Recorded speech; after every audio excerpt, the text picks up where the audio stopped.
मदुहु वनुसल्ली अला रसूलिल करीम अम्मा बाद फ़ऊज़ु बिल्लाहि मिनश्शैतानिर्रजीम बिस्मिल्लाहिर्रहमानिर्रहीम। रसूल अकरम सल्लल्लाहु ताला अलैहि वसल्लम मस्जिद में मौजूद होते हैं और फरमाते हैं कि जो पहला शख्स इस दरवाज़े के अंदर दाखिल होगा वो जन्नती है। सारे सहाबी नबी पाक सल्लल्लाहु ताला अलैहि वसल्लम के इर्द गिर्द बैठे हुए होते हैं, तो आप सब लोग ये देखने लग जाते हैं कि कौन से सहाबी अंदर दाखिल होंगे। इतने में एक सहाबी अंसार सहाबी होते हैं जो मस्जिद के अंदर दाखिल होते हैं। उनके दोनों हाथों में जूता होता है और दाढ़ी मुबारक वज़ू के पानी से तर हो रही होती है। अब दूसरा दिन आया, फिर आपने इरशाद फरमाया इस दरवाज़े के अंदर दाखिल होने वाला शख्स जन्नती है।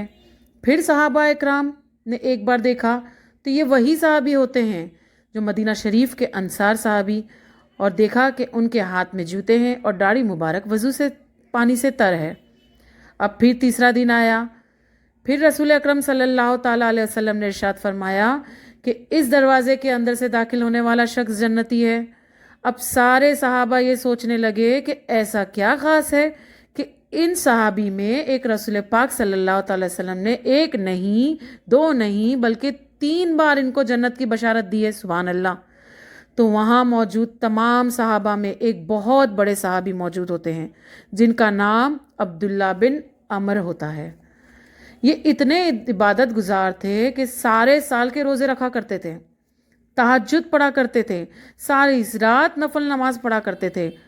वो ये सोचने लगे कि मैं इतनी इबादत करता हूँ, सारा मामला मेरा इस्लाम के मुताबिक है, फिर ऐसा क्या है कि इन सहाबी को रसूल पाक सल्लल्लाहु ताला अलैहि वसल्लम ने 3 बार जन्नत की बशारत दी है।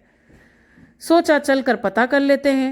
अब अब्दुल्ला बिन अमर उन सहाबी के पास जाते हैं और कहते हैं कि क्या मैं आपके यहाँ 2-3 दिन क़याम कर सकता हूँ। दरअसल हज़रत अब्दुल्ला बिन अमर ये जानना चाहते थे कि उन्होंने ऐसा क्या काम किया है जो रसूल पाक सल्लल्लाहु ताला अलैहि वसल्लम ने इनको जन्नत की 3 बार बशारत दी है। सुभान अल्लाह।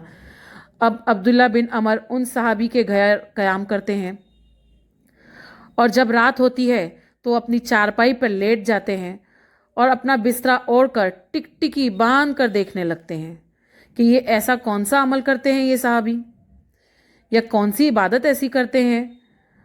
अब हज़रत अब्दुल्ला बिन अमर का ख्याल था कि ये सारी रात इबादत में मशगूल रहेंगे, सारी रात नमाज़ें पढ़ेंगे। अब क्या देखा कि वो सहाबी अपने कमरे में आए और अपनी चारपाई पर लेट गए और लेटते ही सो गए। अब उनकी आंख डायरेक्ट सुबह फजर की अजान में खुलती है। अब वो नमाज अदा करते हैं और अपने रोज़मर्रा के काम में लग जाते हैं। अब दूसरा दिन उन्होंने सोचा कि आज की रात शायद ये साहब इबादत में गुजार देंगे या कोई ऐसा अमल करेंगे जिससे मुझे पता चल सके कि वो क्या करते हैं। फिर से हज़रत अब्दुल्ला बिन अमर चारपाई पर लेट जाते हैं और उन सहाबी को देखते हैं। वो सहाबी आते हैं और चारपाई पर आकर सो जाते हैं और फिर सुबह फजर की अजान पर आँख खुलती है उनकी। अब जब खुद हज़रत अब्दुल्ला बिन अमर इस बात का पता नहीं चला पाए कि आखिर वो सहाबी ऐसा अमल क्या करते हैं, तो वो खुद उन सहाबी के पास जाते हैं और पूछ लेते हैं कि आप ऐसा क्या अमल करते हैं कि हमारे नबी पाक सल्लल्लाहु ताला अलैहि वसल्लम ने लगातार 3 दिन आपको जन्नत की बशारत दी है। अब ये सहाबी कहने लगे कि आप खुद 3 दिन मेरे घर पर क़याम पजीर थे, आप खुद मेरे रोज़मर्रा की रूटीन देखते थे, अच्छी तरह से आप वाकिफ़ हो, अच्छी तरह जानते हो कि इसके अलावा और कोई ऐसा कुछ ख़ास अमल मैंने नहीं किया। हाँ, लेकिन एक शायद ऐसा अमल हो सकता है जो मैं समझता हूँ जिसकी वजह से हमारे नबी पाक सल्लल्लाहु ताला अलैहि वसल्लम ने मुझे जन्नत की बशारत दी हो। सुभान अल्लाह। तो हज़रत अब्दुल्ला बिन अमर बड़े तजस्सुस में आ जाते हैं और कहने लगते हैं जल्दी से बताओ वो कौन सा अमल है।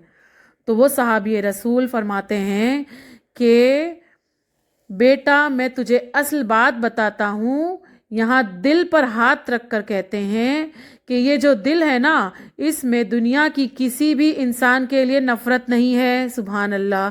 किसी भी इंसान के लिए बुग़्ज़ नहीं है, और अगर अल्लाह ताला किसी को खुशी देता है तो मैं उसके गम اس کا غم نہیں مناتا، اور اگر اللہ تعالیٰ کسی کو ترقی دیتا ہے تو میں اس سے جلتا نہیں ہوں، اور اللہ تعالیٰ کی ہر رضا پر میں خوش رہتا ہوں۔